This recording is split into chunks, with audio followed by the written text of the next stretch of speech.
Coming to America review. Hey guys, my name is Jason Wesley and I'm going to review the movie Coming to America. But before I do that, y'all just don't understand how hyped I was to see this movie. I was hoping that movie theaters would be open by the time that this movie came out and we could go see it at the big screen, but I'm actually really happy that I saw it at home by myself with nobody around that I could yell at or throw something at, because this movie pissed me off a little bit. Because about 10 minutes into the movie, you know how you're excited for something and you got a big smile on your face, and then as it goes on, the smile starts to wane, and then you're like, what the hell is going on? It was like a friend giving you something that they said was really healthy and good for you and also tasted good. And then you tried it and you were like, this sucks. Keto puffs? Oh, but they're really healthy for you. And they taste like trash. It's got 13 grams of protein in it though. But it tastes like trash. Even I smell it through the bag. Smell it through the bag. Anyway, this movie was like the Ghostbusters sequel.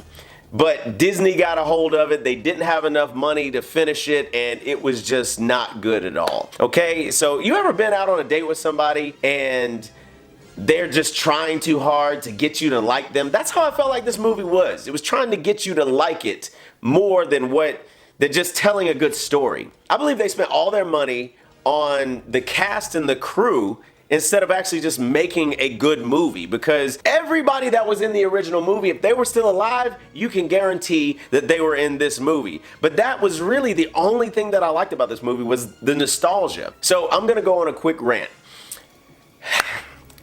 The original felt real.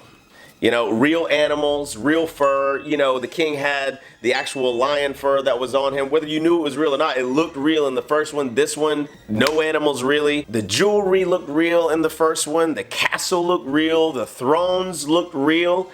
And the second one, it looked like it was a wood chair that was painted over with gold paint.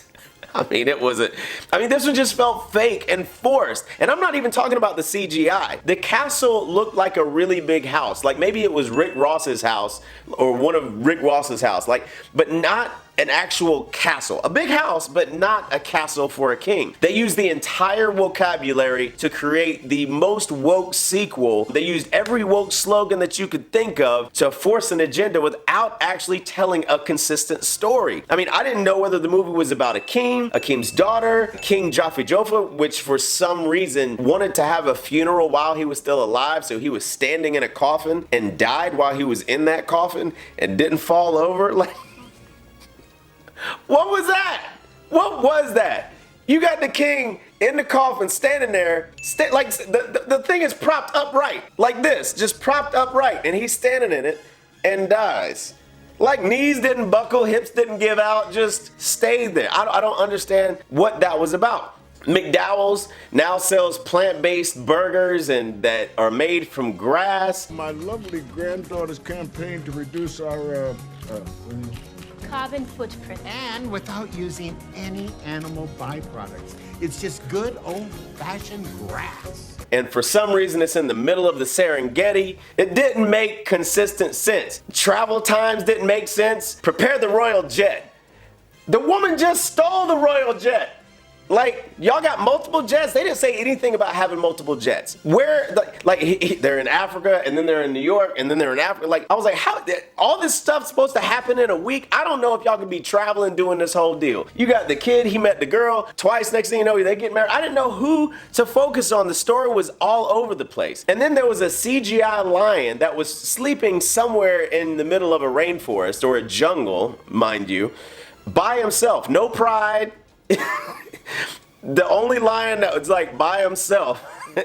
They went from like regular woods to the Serengeti. I don't know what part of Africa they were shooting in or what part of Tyler Perry Studios, but it did not feel right. Anyway, so Rotten Tomatoes gives it 49%, which is 5 out of 10. You know, IMDb gives it 5.3 out of 10, which again is 5 out of 10. So if a friend of yours went to go set you up on a date and said to you, oh man, you gotta see this person, they're a solid 5. You would probably be thinking to yourself, I'm not really excited about spending my Friday or Saturday night going out with this person. I might save them for like a Taco Tuesday or a Wednesday night where I really don't have much going on, and only because you really want me to meet this person. That's kind of what a 5 out of 10 is. And so let me go ahead and get into some of the reviews. I want to read, these are what other people had to say about this movie. Forgive me for laughing at some. Anyway, good God, this was a terrible movie. I made it halfway through and then I couldn't take it anymore. The storyline is ridiculous. The Leslie Jones, Wesley Snipes, and whoever the hell the son is characters are intolerable. This movie is not even a little bit funny. I mean, geez, everything about this stupid sequel is an insult to the excellent original film. What a disappointment. The movie looks cheap with some bad and obvious CGI. There's no charm like the original had. The actors seem like they're doing an imitation of their characters, if that makes sense. Too many lame and recycled jokes. And there was a strange scene near the beginning that felt totally out of place where they jammed Morgan Freeman, In Vogue, Salt and Pepper, and Gladys Knight all into a 5-minute period that felt horribly forced and painfully unfunny, which pretty much sums up the whole movie. Horribly forced and painfully unfunny. So at least you know that I'm not making this stuff. I'm not alone in this. And so somebody wrote, best thing about this movie is that it brings back all of the characters. Worst thing about this movie is the movie. Great idea, but horrible storyline. The storyline was trash. I'm telling you, the storyline was trash. The original movie was like it was edgy. It was like this, I don't know. Let me keep going. Anyway, yes, this movie is awful, but I still put a very good deal of thought into coming up with the list of things are redeeming about this movie and make it still worth watching. If you have yet to done so, here is that list. It just says 1 and there's nothing. This film actually hurt my soul to watch. If you haven't watched it yet, avoid it at all costs. If you're halfway through and you've come here hoping the rest of the world feels the same way, then don't worry. Yes, we do. Turn it off. If you're like me and you reach the end, then listen. We won't get that time back, but that's okay. Some things in life come to test us, like this very, very poor part 2. It's made me a more humble and patient person. Thank you for that, Eddie. But don't you dare make a feature-length sequel to Trading Places. Another one is stop filming desperate sequels. Not funny, they forgot what the original was about and contradicted it. Simi says, I am not a warrior. You were, and a good one in the original too. The new boy and his hoe of a mother are terrible. Who picks these people? Enough sequels for the rest of my life. And that's the other thing. Akeem was so regal and powerful and elegant, but strong in the first one. And this one, he was just not strong, he was the antithesis of what he was before.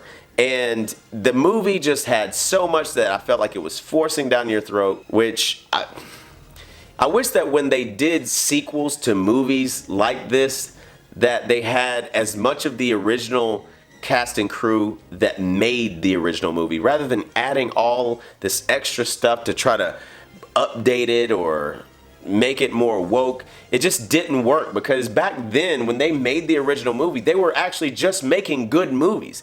Good movies were being made when the original Coming to America was made. Now we have a lot of retreads and things that are trying to force an agenda down your throat, and this one clearly didn't work for people on all different sides of the political woke spectrum.